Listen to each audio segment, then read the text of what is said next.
that Brett always wanted to wrestle the world's champion. He got to wrestle the world's champion except the one time that I know of. And it was just before Brett and Dynamite and Davey and Jim Neihart went to WWF.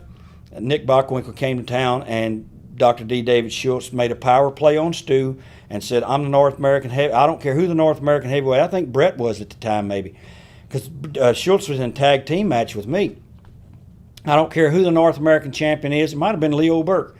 At that time, he said, I want to wrestle Nick Bockwinkel, and that's just how it is. I've been up here for all these years, and I've done this for you, and I've done this, I've done that, and I've had to listen to this and listen to that, and all this stuff you guys do around here.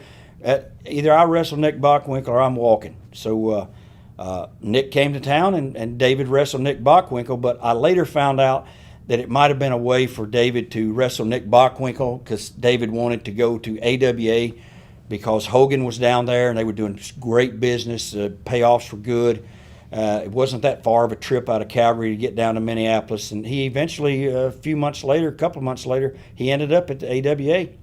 Did you ever hear that David Schultz has claimed that he actually came up with the idea for the first WrestleMania?